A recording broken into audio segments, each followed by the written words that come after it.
Today we're gonna start off talking about the Bledsoe encounter, and from Fayetteville, North Carolina. He's from Fayetteville, North Carolina, but this was elsewhere in North Carolina. What year was this? What was it? 2007? Seven? Sorry, I blinked out. I'm there. just wondering because I was having some trouble looking up that date. It was 2007, 2008, somewhere around there. Somewhere around there. Nice. Yeah, right. Yeah. Yeah, So 07, and then the father, Christopher Bledsoe, he had another encounter, I think, in 2012. He had two separate ones. Yeah. Gotcha. And The second one was in front of his house, correct? Yeah, I thought that was the same night. No.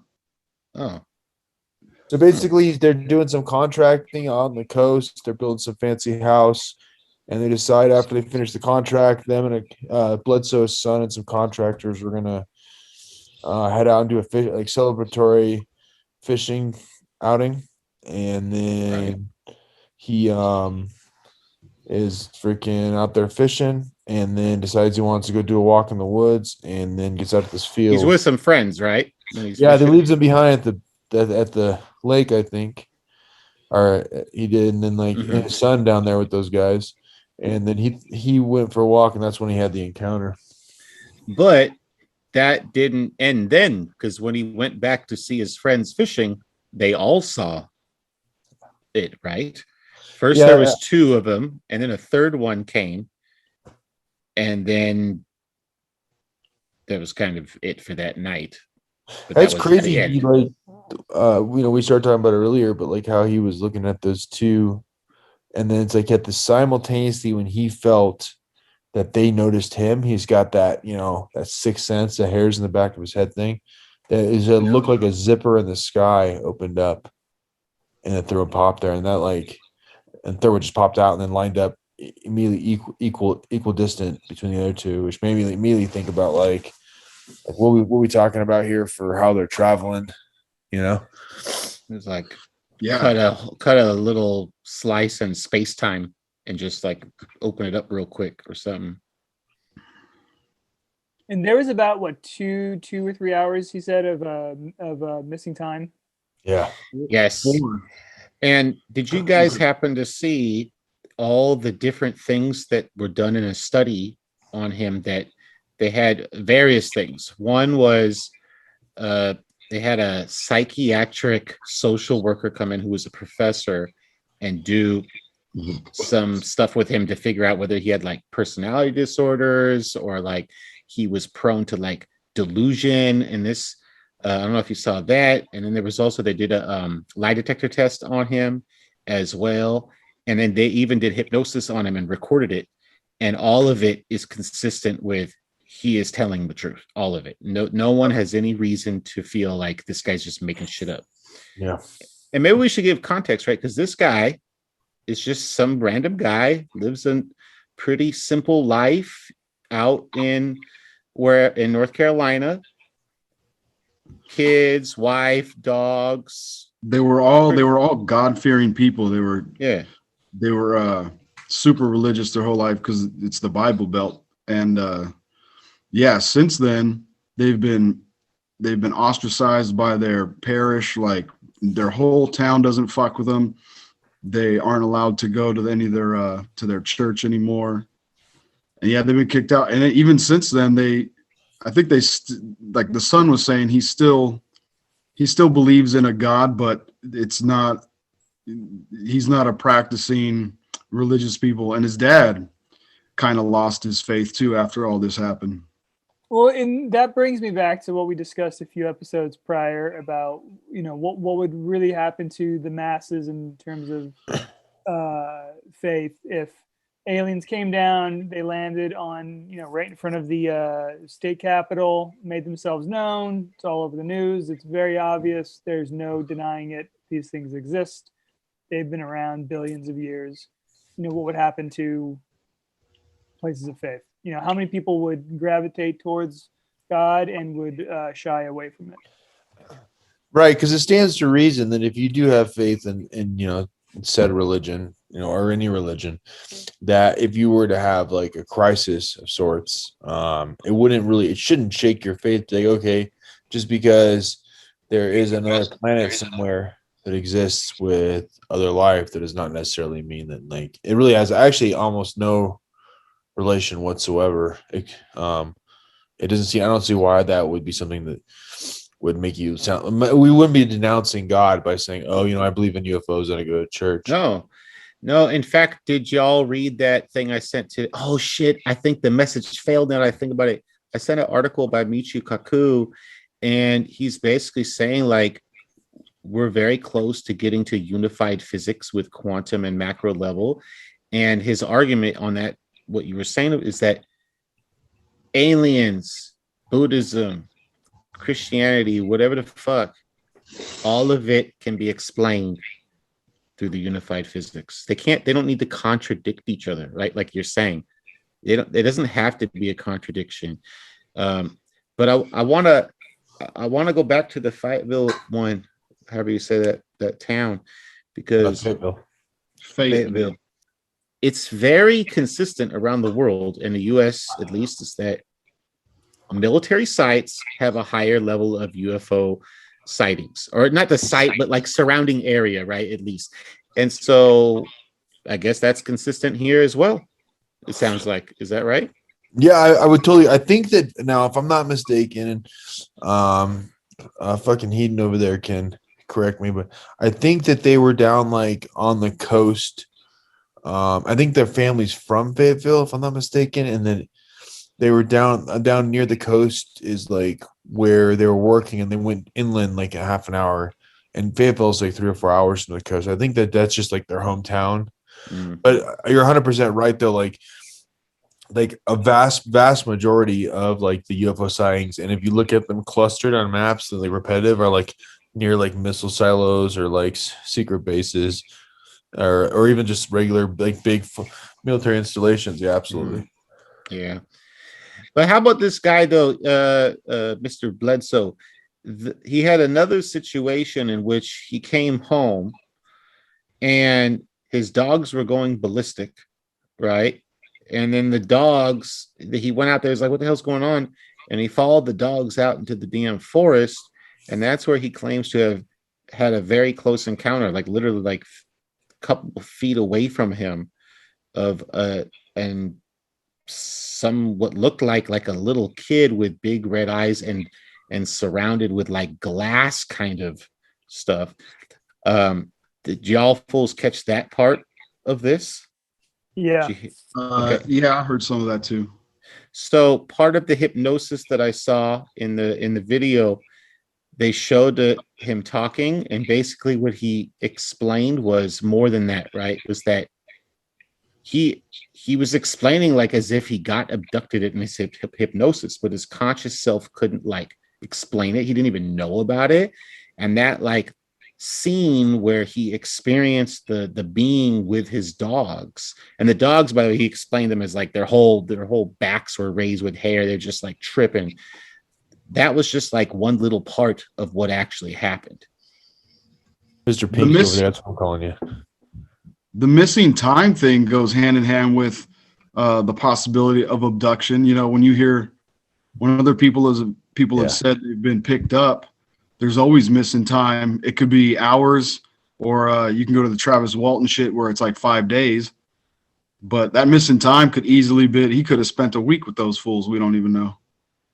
But he didn't have any physical evidence or any of the other symptoms of like people when they do get beamed up. He didn't have any of that. And other than just being freaked out from what he saw, he didn't have that like kind of like, like that numbness where they're not speaking and shit like that. He didn't have any of that. That was interesting right there, right? Where he's like saying like when he sees it, he feels like he knows, all of a sudden he knows they can see him. And then all of a sudden he's like, he needs to run. And then he runs.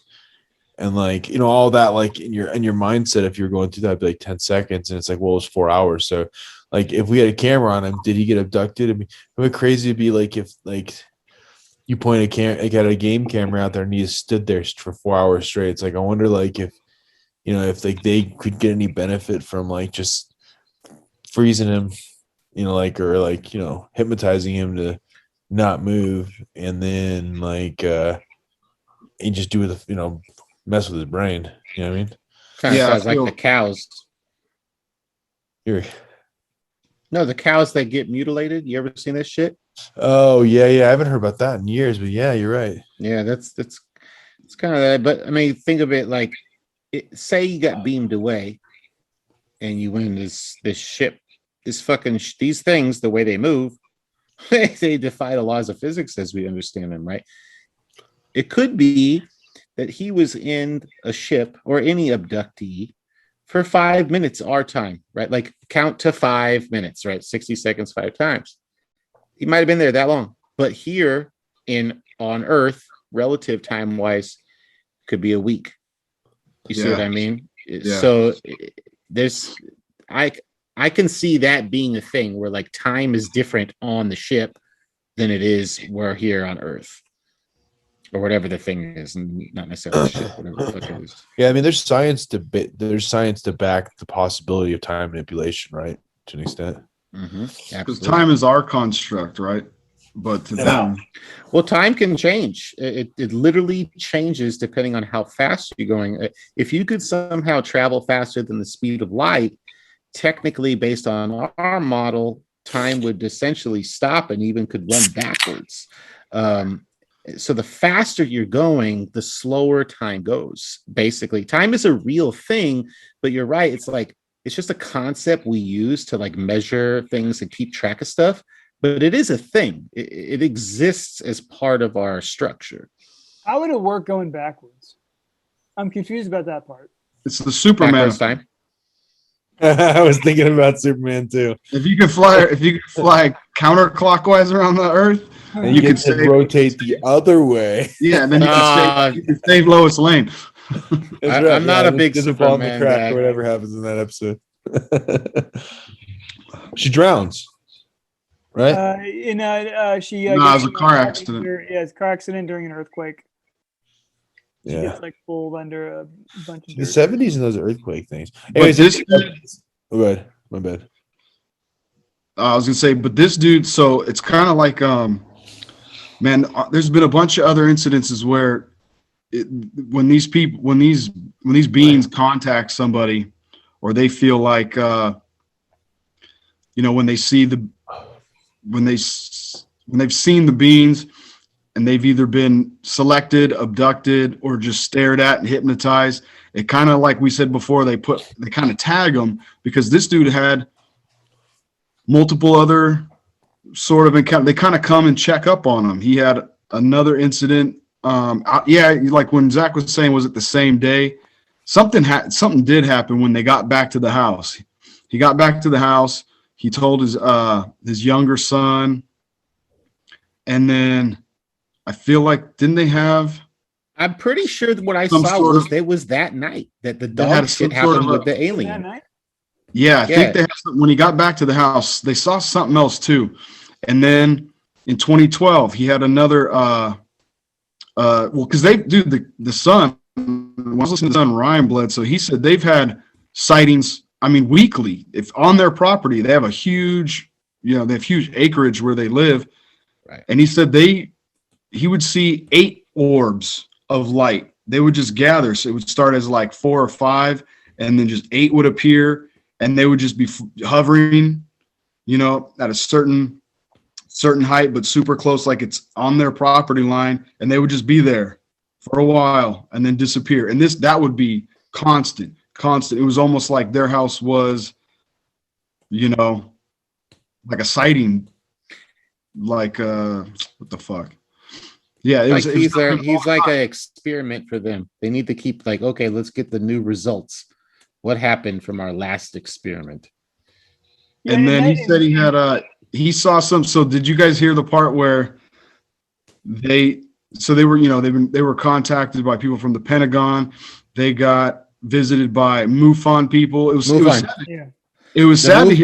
It was sad to hear that the MUFON people kind of did them dirty. That was kind of shitty. But a lot of the MUFON I saw believed what he said. I thought. Yeah, I saw a lot of MUFON stuff. He was saying that the original investigation, I think, did do him kind of dirty. Right. Yeah, the Discovery Channel, like they spun their story. Yeah, they spun their story. So instead of taking, like when they showed the documentary, instead of taking everything they said and putting it up front, they made it like, like it's almost like clickbait. They're like, hey, did this happen? And then they'll give all the possibilities at the end.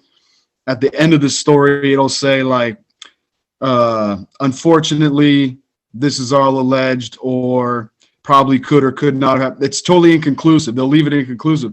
And that's what they did to these guys. They did all the what ifs and then left it like, but who's to say we're going off the word? They made them look like yahoos, like just another claim case. It's kind of interesting you say that. Instead of treating it like it was, this happened and here's how it happened, like a story flat out that way, they spun it like a tabloid. And that's kind of shitty. Yeah, it is. Yeah, it is. Well, I just want to say, because I might have seen a different thing than some of y'all saw, but a lot of what I did see was the MUFON. There's a 4-part series of MUFON. Like, it looks kind of older, maybe around the time more when it happened. And they had their whole investigative team there. And that's where the fools were like, we're going to do the hypnosis. We're going to do all these scientific verifications, right? And everything I saw was like, yeah, I mean, this is just all consistent with it happening. But I guess maybe after all that, they just tried to make some dumb shit up, like, oh, who knows? There was like a Discovery Channel special, and it kind of made them look like idiots. And I mean, like in the interview, I think I watched the same interview as fucking Heaton over there. But it was fix that. I feel better now. But it was like it was a bummer because like he almost sounded like he was getting choked up a little bit. And he was talking about like he's like yeah, like my friends asked me to stop like saying their names in interviews like that, and you could look them up if you wanted to, but essentially that like their kids got made fun of in school. It sucked because like they're like. They said that like one of the teachers brought like 2 of the kids, like one of his buddies they were fishing with, up in front of the class just to make fun of them, and they basically just got ostracized. And it's like, well, now it's like affecting my kid's life and this and that, so they just don't talk about it anymore. It's just totally fucked up. Like it's an interesting thing about the church, and I'll just go out and say this, and I don't give a fuck. No, I'm gonna keep this part. The church is a fucking money-making scheme that turns their back on you the second you damage their image. And that is fucking been true for like since the Crusades. And normally when you consider like the whole theory of agape with Christ and all that, you consider like an unconditional love and forgiveness and that. And that's what's preached in the New Testament. I mean, I'm not a believer, but I know that those are the words that exist in that book. And for like a community to have somebody go through a crisis, even if it wasn't real, and I'm on the side of believing this one, but even if it wasn't real and it was something else, like for instance, like worst case scenario, like having like we call it a breakdown, right? No evidence for that though. No. But I'm just saying, like in theory, like because it 100% looks like this really happened. I'm just saying. So you would think that the church would do what they say they would do. They practice what they preach, and they would come together as a community and back these people up. And the fact that they instead turn their back on them and ostracize them just goes to show how fucking weak the bonds were with that, how weak the foundation of that specific church was. And frankly, arguably, it's a pretty systemic thing in Christianity. Like literally, like instead of looking at a way to make anything positive out of it, just to ostracize a family, hurt a family. Yeah, you're trash. You fucking are complete anti what you're saying. Give us your money now. Yeah, it sucks when you find out like really who is your support structure when you go through something that like just based on the sound of that guy's voice. Yeah, 100%. It's really disturbing him. Can you imagine paying an insurance fee every single Sunday? Every Sunday for years and years and years and years and years. And then one day you're in this insane fucking car accident. They're like, nah, we ain't covering that. Sounds like regular insurance. Yeah, dude. Hey, but you know, thanks for making like buying some nice furniture for my little house that I keep out backside of the church. You know, so that's good to go. Yeah, dude. The father, Christopher, he started linking up with Tom DeLonge. You know, Tom DeLonge is yes, I know all about this. Yes. Yeah, Tom DeLonge, and I'm not gonna bash him, dude. I've heard people are just bashing him left and right, but he's I don't know how legit he is, but he's in contact with some fucking high level dudes, and they've got an organization, and so the Christopher Bledsoe, he's had a couple meetings with them. They were hanging out, and even on one occasion when he met up with Tom DeLonge somewhere in it was in LA or it was in California, and together they witnessed another UFO sighting. Dude, the Christopher Bledsoe dude is a magnet for fucking sightings. You want to see a UFO? You fucking have a beer with kick it with him, man. We should go call him up. Dude, him and the son both claim like they're seeing orbs, these bright ass fucking orbs by like the 5s and 6s on a regular basis on their property. Maybe someone in the family's like slipping them acid every day and they don't know and just tripping. Well, dude, look at Travis Walton, bro. He like had that one event, and then he's had like 4 like legitimate events. They got to check back on you, man. That's what I was saying. That's what I was saying. When they've tapped on you, they keep tabs on you, and it's staying consistent with most of these claim cases. Mm-hmm. Those are the ones where like little details, man. You know, there's crazy yahoos claiming they've seen all kinds of shit, Bigfoot and all that, but the little details that are consistent in these stories, like that's when you know they ring true. You know. Hey, but that Tom DeLonge stuff, man, dude, I would love to go off on that sometime because that's not a joke, man. That shit is legit. It's been around for like 5 years, and he got badasses on there, all kinds of badass fools. And you guys see the Joe Rogan podcast with him? Yeah. Yeah. No, I don't think. Yeah, maybe. I can't remember. He's on there for a couple hours, and this was a few years ago, but he's on there. There's some stuff that he was kind of vague about because he was talking about like his book coming out, but yeah, it's interesting how he gave up everything, the stage and all that stuff to kind of pursue this passion. It's dude, that's the only reason he gets all this hatred. Is like, who? The fucking guitar player from the corny band? Like, take that shit away, and he's just another dude that's been on Rogan talking about, high classified shit. It's a legit organization. I mean, his whole thing is that, they have a deal to slowly release information to the public about aliens and UFO shit. I mean, you got guys on that team that are physicists, astrophysicists, engineers, blah, blah, blah, blah, blah, right? Former government officials, all this stuff. And they're trying to back engineer things, all this stuff. I mean, dude. He's working with Christopher Mellon from the documentary and the guy that's leaked the Pentagon stuff. Yeah. He's had sit downs with Tom DeLonge. So the Tom DeLonge dude, it's legit. It's totally legit. Yeah, he ain't just fucking blowing smoke. No, yeah, for sure. I also really enjoy his music. I was a big fan back in he said the corny music. What I find interesting is like how many of these people that come forward really like didn't want to have the experience that they had. That like if they could go back, they would have rather not gone out that day or not gone camping or not gone out to that road. Some people that come forward want the attention. They want to, be the person that like, oh, I saw something. You could tell it's traumatic. Like this person, Travis Walton. Zamora. Was it the police officer? Yeah, Bob Lazar. I mean, all these people like you can Bledsoe. see like, yeah. a lot of them, I get the impression that really didn't want to see what they saw, and then if they could go back, if they could choose a different path, they would have chosen a different path. Yeah, these dudes ain't tapped into the media. They're not looking for like a fucking score. All these dudes are all salt of the earth, like local folk. You know, right? It's like local. Yeah, with this Bledsoe guy, man, it like ruined his life. It ruined his family life.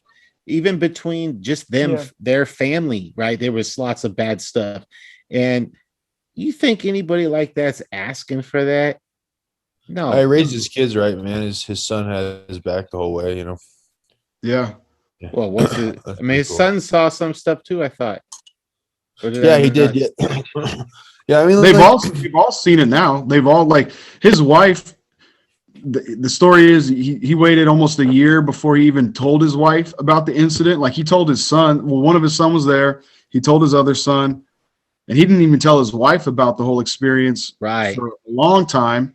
And then when he told her, because you know the way they grew up, yeah, it ruined them. I mean, I think based on the fact that they're come from the Bible Belt and how tight religion, the way they view marriage, is probably the only reason why they're still legally married. But I mean, it was, he said it was a brutal fucking run. And then once she witnessed it too, and then they all had multiple counts seeing this shit on their property. There's no denying it. So now they're ostracized. Their families, their personal family doesn't even speak to them. And they're just living their life just with their heads down. Can't you just have a good value system and moral system without having religion? We can all live. It's like, morality is kind of interesting, really, right? Like, because is it really innate? Is there a moral system regardless of religion existing, or are we just all animals and we'll kill each other and shit, right?